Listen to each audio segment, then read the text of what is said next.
मेरा नाम प्रमिला ग्रासी है, हम बांसवाड़ा से आए हैं।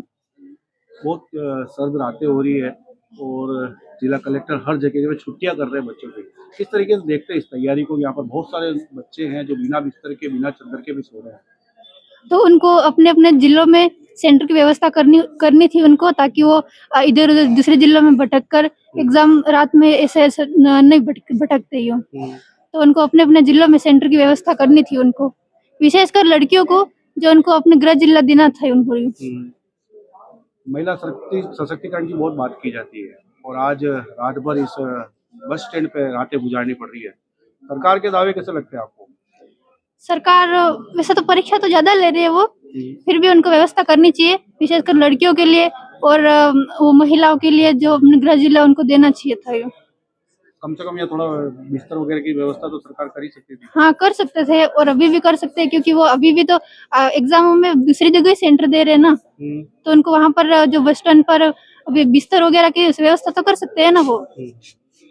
आपने कहीं धर्मशाला वगैरह की ट्राई करी? नहीं, यहाँ पर तो कोई धर्मशाला नहीं है। मेरा नाम सोहन है। क्या एग्जाम है? कौन सी है पूरी? REET level first. भैया सरकार की तैयारियों को किस तरीके से देखते हैं? क्योंकि बहुत ज़्यादा सर्द रातें हो रही है, रात भर यहाँ पर बहुत सारे स्टूडेंट्स हैं अपने भविष्य को मजबूत करने के लिए आए। कैसे देखते हैं सरकार की व्यवस्था को? क्योंकि कई बार सरकार व्यवस्था भी करती है, नगर निगम है, यूडी है, कर सकती थी थोड़ा बहुत बिस्तर की व्यवस्था। क्या कुछ होना चाहिए था? किस तरह की तैयारी होनी चाहिए थी? क्योंकि सारे राज्य भर से लोग आए यहाँ पर। अपने अपने जिलों में सेंटर की व्यवस्था करनी है। और कहाँ से? बांसवाड़ा से? प्रतापगढ़ से। महिला सशक्तिकरण की बहुत बात होती है और यहाँ सब बहुत सारी युवतियाँ हैं जो अपने भविष्य को निहारने के लिए यहाँ आई है। किस तरीके से देखते हैं सरकार की व्यवस्था को? बातें बहुत की जाती है कि महिलाओं को बढ़िया व्यवस्था दी जाएगी, सब की जाएगी। आज यहाँ पर परीक्षा के माध्यम से आप यहाँ पे बस स्टैंड पे घूमने को मजबूर हो रहे हो। क्या व्यवस्था करनी चाहिए थी सरकार को? सरकार को व्यवस्था करनी चाहिए। कम से कम लड़कियों के लिए तो करनी चाहिए थी। हाँ, कुछ कमी रही है उनकी तरफ से? रही है, बहुत कम रही है। 4 दिन का एग्जाम है। हाँ, आप कहीं होटल वगैरह ट्राई की थी आपने? कोई धर्मशाला वगैरह गए कहीं? नहीं गए। नहीं गए? बहुत महंगे। नहीं, सोते सोते ही दो तुम तो। कई नाम है? विकास। कहाँ से आए? बांसवाड़ा से। और सरकार की व्यवस्थाओं को कैसे तो देखते हैं? क्या परीक्षा 4 दिन की है, ठंड पड़ रही है, एक तरफ कलेक्टर साहब छुट्टियां कर रहे हो और आप जैसे स्टूडेंट है, देश का भविष्य, सर्दी में सो रहे हो। हाँ, सोए हैं अभी। सरकार को थोड़ी व्यवस्था करनी चाहिए थी। हाँ, करनी चाहिए, क्योंकि ठंड में तो वो छुट्टियां कर रहे हैं। थोड़े बिस्तर वगैरह भी कर देते तो ठीक रहता हाँ है। ठीक रहता है। कैसे देखते हो सरकार की व्यवस्था को? क्योंकि आपके नौकरी की तो आवश्यकता है। आवश्यकता है, पर हम क्या करें, जो है रात कैसे गुजरेगी? यही निकल जाएगी अब आए तो। ठंड में बीमार हो गए तो? हाँ वो तो है, पर अब क्या करें, नौकरी भी चाहिए। वो भी चाहिए। कितने दिन का एग्जाम है ये 4-5 दिन का है। तो कहीं होटल वगैरह, धर्मशाला ट्राई करी आपने? हाँ करीब वहाँ फुल है अभी। और होटल गए कहीं? हाँ होटल है, पर गए थे वापस। क्या किराया मांग रहे होटल वाले अभी?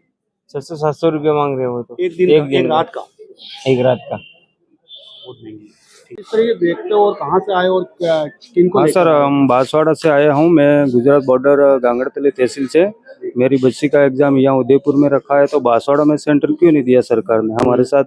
यानी मतलब कि खिलवाड़ कर रही है सरकार हमारे साथ। तो मेरी बच्ची का सेंटर यहाँ उदयपुर में है, तो कम से कम महिला वर्ग का तो सेंटर स्थानीय जिले में दे तो अच्छा लगे यो, क्योंकि यहाँ तो कोई व्यवस्था भी नहीं। और प्लस बस भी हमारे रास्ते में रुकी नहीं, वहाँ डिपो से भी सवारी पूरी भर गई, तो फिर बस निकाल दी वहाँ से, तो हम प्राइवेट बस में भाड़ा देके फिर आए। कितनी देखते हो यहाँ पर सारी बच्चियाँ और युवतियाँ जितनी भी है, वो सब अभी वर्तमान में अलग अलग जगह से आए हुए बच्चों के बीच में सो रही है। सुरक्षा को लेकर किस तरीके देखते हो? रात को कोई भी घटना हो तो फिर कौन जिम्मेदार नहीं हो, क्योंकि पूरी अभिभावक को पूरी रात जगना पड़े, बच्चियां हैं साथ में हमारे साथ में, इसीलिए सर तो हमारी कोई थोड़ी व्यवस्था करे सरकार तो अच्छा है। नहीं तो ये सरकार हमारे साथ खिलवाड़ करे तो ये भजनलाल सरकार ऐसे मानो तो बेकार है। कांग्रेस सरकार में भी बहुत सारे वो भी ऐसा है। अब सरकार तो कोई भी है, बाकी ये व्यवस्था होनी चाहिए। यूँ सरकार से मतलब नहीं ऐसे तो कुछ करना चाहिए था। और स्थानीय प्रशासन को भी कुछ न कुछ व्यवस्था करनी चाहिए बच्चों के साथ, क्योंकि बाहर से बच्चे आए तो कहीं रहने की सुविधा होनी चाहिए। कम से कम रहने की सुविधा हो तो अच्छा ही हो। सेंटर भले कहीं पर भी दिया है, बाकी रहने की व्यवस्था है तो अच्छा। अब यहाँ डिपो में रह के पूरी रात बच्चों कल एग्जाम देंगे तो कैसे देंगे, यो पूरी रात जगना पड़े यहाँ। सर्दी को लेकर सर्दी जुकाम है, हम्म, सर्दी तो ठीक है अभी मामूली है, सर्दी तो ऐसे भी टीएसपी एरिया में रहते हैं इसलिए सर्दी तो हम सहन कर सकते हैं। जी। बाकी हमारे यहाँ रहने की और आने जाने की व्यवस्था खराब है, बहुत खराब है।